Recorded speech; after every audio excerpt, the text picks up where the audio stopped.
les quelques obstacles auxquels les préparatifs de concertation se confrontent aujourd'hui, liés essentiellement à la mauvaise foi des acteurs politiques. Je voudrais rappeler ici l'essentiel et l'objectif de l'ordonnance signée par le président de la République, qui voudrait que ces concertations nous amènent à la cohésion nationale.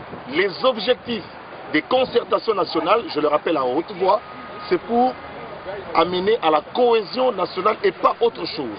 Même pas la formation d'un gouvernement, comme l'a dit, et sans mandat, le président un des membres du coprésident du Présidium, M. Kingwadondo, sénateur. L'ordonnance fixe très clairement les modalités, les membres, le nombre de participants pour arriver à une cohésion nationale. Ça veut dire quoi en clair? Ça veut dire en clair qu'aujourd'hui, la classe politique congolaise est composée d'hommes et de femmes qui se haïssent.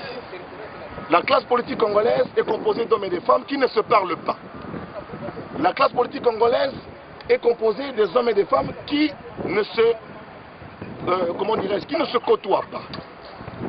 Alors, on ne peut pas vivre dans une démocratie parlementaire quand on a des hommes politiques qui ne se parlent pas, qui ne sont pas en contact, qui fait que l'opposition observe la majorité et attend qu'elle échoue. Pendant ce temps, le peuple est en train de croupir dans la misère, alors qu'on ne sait pas à quelle date l'opposition prendra le pouvoir pour être à son tour observée par la majorité qui deviendrait opposition, et la population va être dans la misère dans un pays aussi riche que le Congo.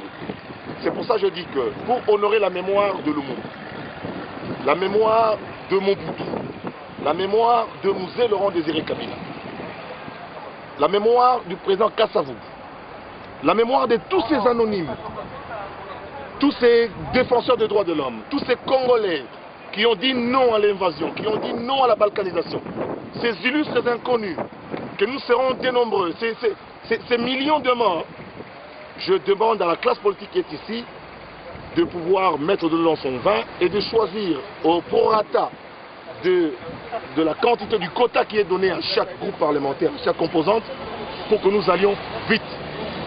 Mais j'ai l'impression que les Congolais qui sont habitués à des conciliabules, au partage équilibré, et au partage, qu'est-ce qu'on dit, équitable et équilibré du pouvoir, qui se trompent.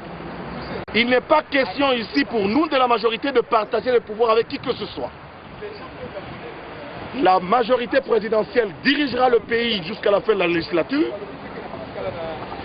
quitte à ce que l'opposition se prépare à faire une vraie opposition de recommandations, de construction, comme ça se fait là où dans les pays d'où la démocratie nous vient.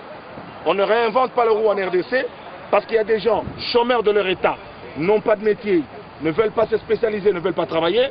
Eh bien, ils devront se retrouver ici, comme j'ai entendu, des indiscrétions, des gens qui sont à la commission préparatoire, demandent à être logés, demandent à être nourris et à être transportés. Et bizarrement, ils se recrutent tous de l'opposition. Donc je pense que l'objectif numéro 1 des concertations ne doit pas être perdu de vue. Ce n'est pas Sun City ici, il y aura plus de 1+4. Ce n'est plus la conférence nationale souveraine, il n'y aura pas d'élection ici du Premier ministre. C'est tout simplement une réunion des Congolais qui vont se parler en face, qui vont laver leur linge en famille, et la présence de la diaspora aussi. Je ne suis pas d'avis que la diaspora dans son entièreté est composée de quelques violents et bandits qu'on retrouve sous le label d'ailleurs qui ne répond à aucune réalité de résistant combattant. Je suis historien de formation, je peux vous dire qui est combattant, qui est résistant. Quand on est réfugié politique en Europe, à 1000 lieues de la République démocratique du Congo, où qu'on n'a plus de boulot, que pour l'instant tout est verrouillé en termes de coûts là et de, je sais pas moi, de vente de drogue, eh bien on devient combattant, on devient aussi par rapport à ce qui avance. Je serais resté en Europe, peut-être je deviendrais un combattant plus violent, parce que non seulement je parle correctement et bien, et puis bon, ma coffre peut y aller. Donc pour éviter cela, je suis rentré au pays. Donc je ne suis pas d'accord que toute la diaspora est composée d'une racaille, non. Il y a bien entendu un groupe de violents, des bandits, des mal éduqués, des mal élevés, mal instruits, qui ne respectent pas les parents des autres, qui ne respectent pas la liberté des autres. Mais à côté de cela, il y a une vaste quantité d'hommes d'affaires, de chefs d'entreprise, des Congolais qui sont des responsables et qui veulent réellement brancher notre pays. Brancher notre pays. Notre Premier ministre a des idées, mais il ne connaît personne à Londres. Le Premier ministre n'a pas un carnet d'adresses assez fourni. Mais c'est la diaspora qui devrait l'aider à y arriver. Notre chef de l'État n'a pas de carnet d'adresses assez fourni. Mais c'est la diaspora qui devrait nous aider. C'est ce que font les Rwandais et les Ougandais. Nous avons une diaspora qui tabasse les gens, qui se réveille à 4 h du matin pour aller contrer les passagers à la gare.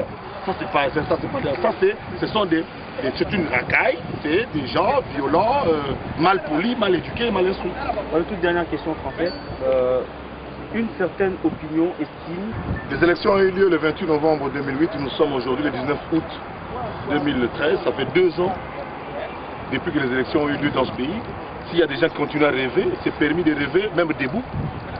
Mais moi je suis réaliste et je me dis que nous irons jusqu'à la fin. C'est-à-dire nous irons jusqu'en 2016. En ce moment-là, tout le monde viendra se bagarrer. J'ai dit ici que j'étais candidat gouverneur de la ville. Eh bien, ce n'est pas pour autant que même si la ville est sale, même si je vois l'incompétence de mon grand frère André Kimbuta, ce n'est pas maintenant le temps de lui dire qu'il faut qu'il parte. Il a son mandat jusqu'à la fin.